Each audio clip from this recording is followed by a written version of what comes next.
Donald Trump is facing something no American president has ever faced before. Not from Democrats, not from the media, but from inside his own party. Imagine waking up to news that shakes the very foundations of American politics. This morning, Republican senators, yes, the same ones who've stood by Trump through thick and thin, broke ranks and launched impeachment proceedings against the sitting Republican president. That alone should stop you in your tracks. Pause for a moment and let that sink in.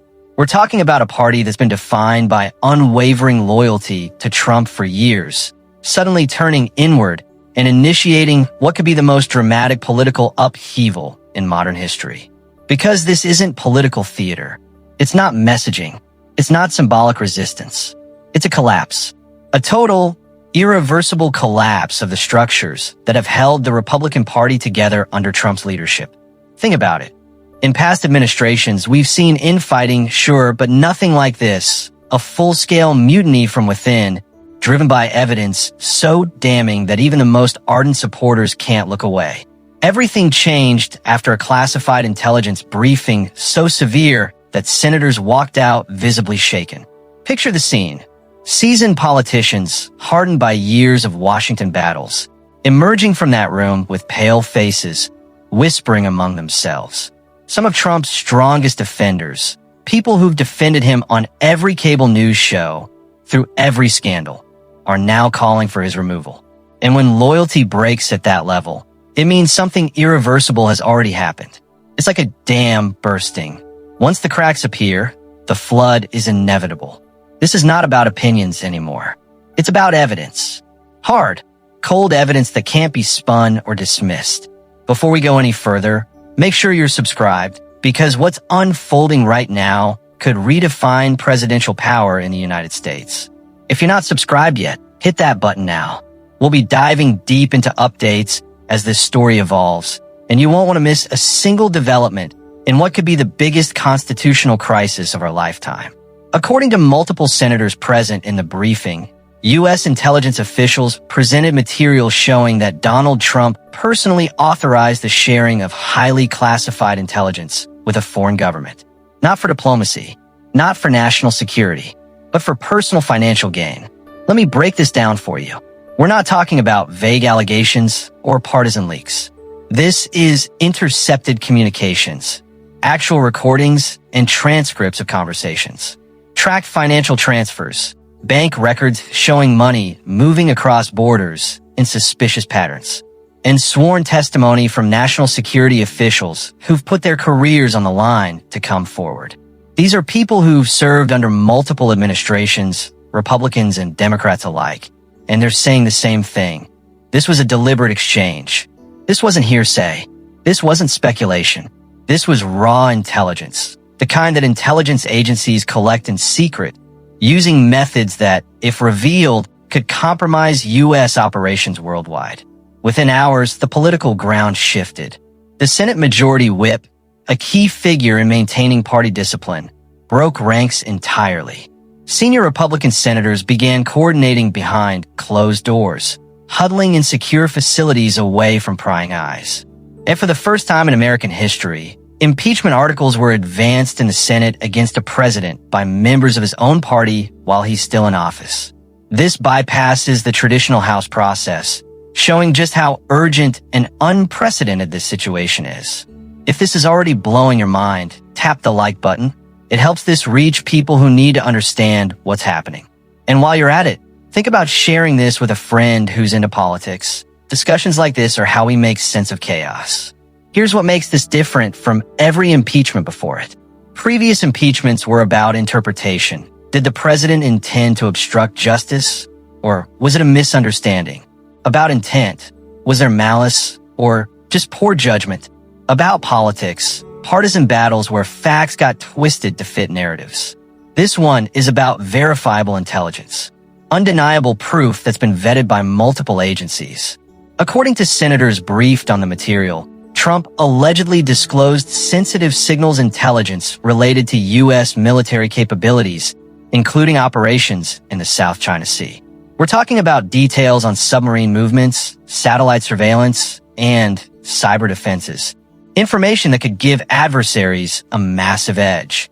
In return, foreign officials approved Trump Organization projects worth billions of dollars, fast-tracking deals that have been stalled for years. This wasn't one incident. It was a pattern, a repeated cycle over months, perhaps years. And the evidence includes timelines showing classified disclosures followed by massive financial transfers within days. For example, one timeline reportedly shows a specific meeting where intel was shared, and just 72 hours later, a wire transfer of over $500 million hit accounts linked to Trump properties. It's like connecting dots in a crime thriller, but this is real life.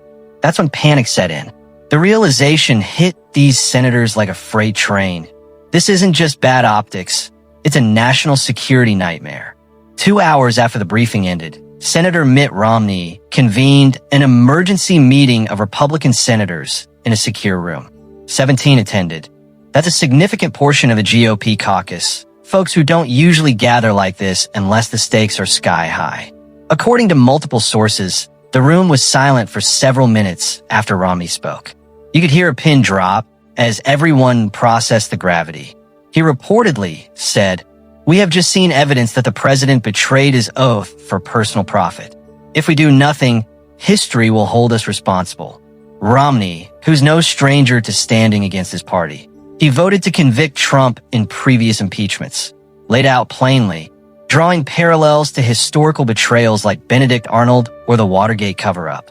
He emphasized that this isn't about party, it's about country. Then something unexpected happened. Lindsey Graham stood up. For years, he defended Trump, explained away controversies from the Ukraine call to January 6th, took political hits to maintain party unity, even facing backlash from his own constituents.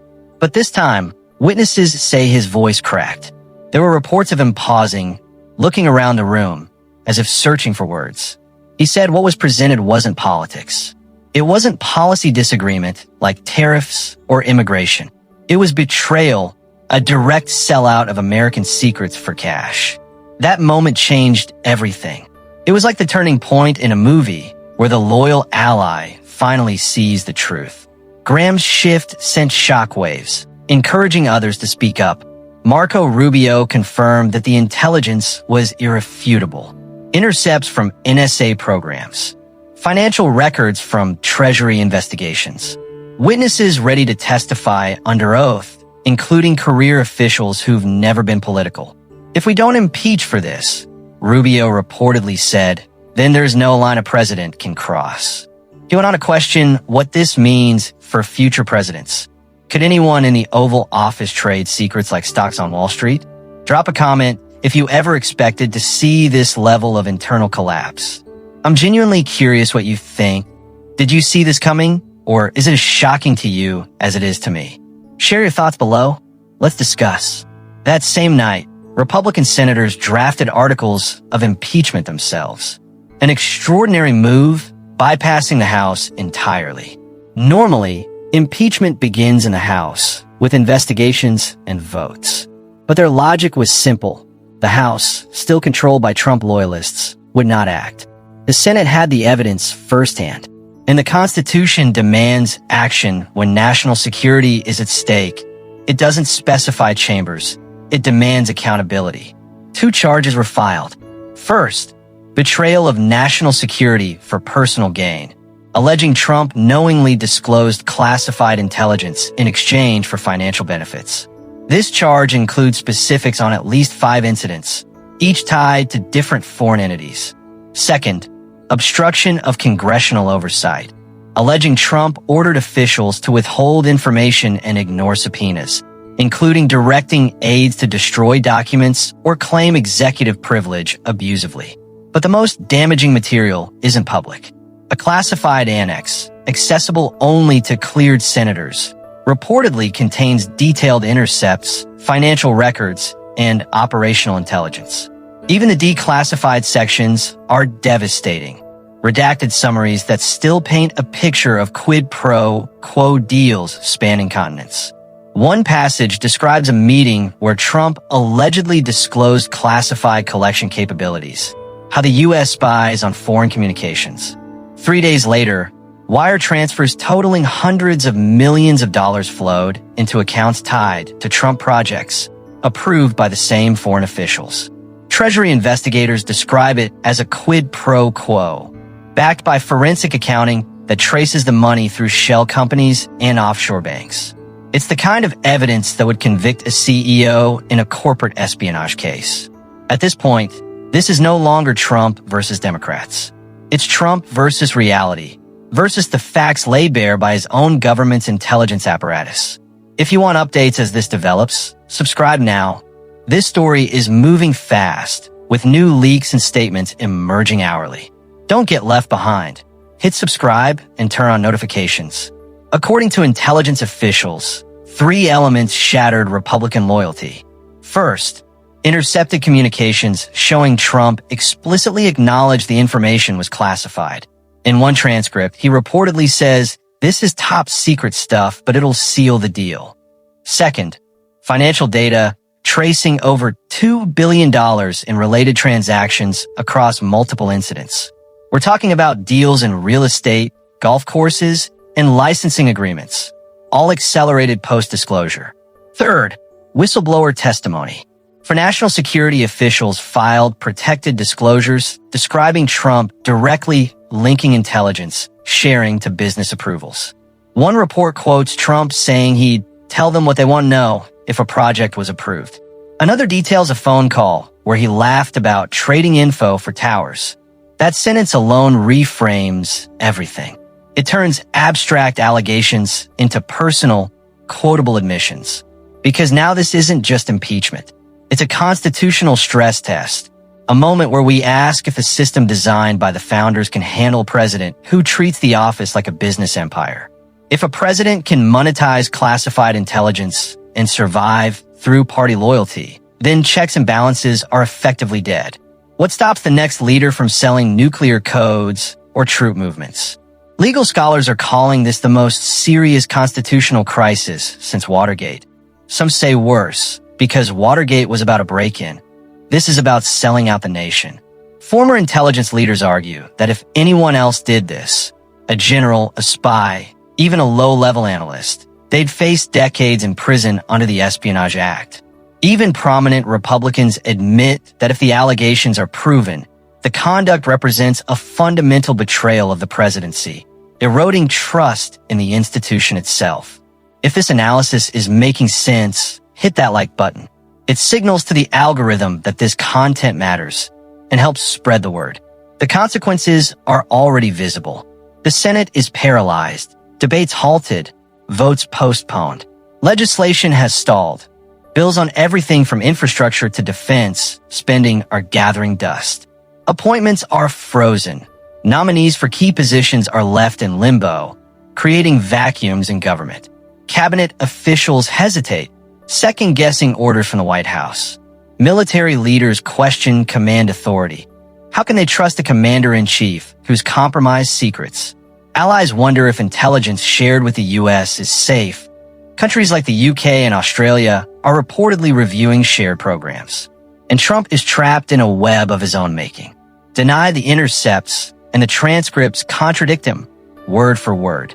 Admit the disclosures, and the money exposes motive, clear financial trails. Claim declassification authority, and personal profit still violates his oath. It's not about power. It's about ethics. There's no defense that covers all 3 angles. No spin that can rewrite the records. Worse, Trump's response is accelerating his downfall.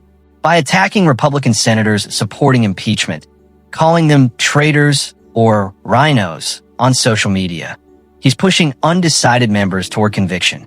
Every insult gives others political cover to defect, saying, "See, this is why we have to act." It's like pouring gasoline on a fire he started. If this situation feels unreal, press like. You're not alone. Many are reeling from how quickly this has escalated. Right now, 18 Republican senators have committed to conviction. Others are considering it, with private polls showing more defections possible. A full Senate trial is inevitable, scheduled to begin within weeks, with live testimony and evidence presentations. This isn't political theater. This is a referendum on whether the Constitution still works, whether it can hold the powerful accountable, regardless of party. Either accountability survives, and we reaffirm that no one is above the law, or presidential power becomes untouchable, setting a dangerous precedent for generations. The trial is coming. The evidence will be presented in open session where possible, classified where necessary. Witnesses will testify under oath, facing cross-examination. And for the first time in history, a sitting U.S. president could be removed by constitutional process, not by election or resignation. Before you leave, subscribe, because this isn't just about Donald Trump. It's about whether any future president, Democrat, Republican, or independent, will face consequences for betraying the nation. It's about preserving the republic we all share. Stay tuned. The next chapter is just beginning.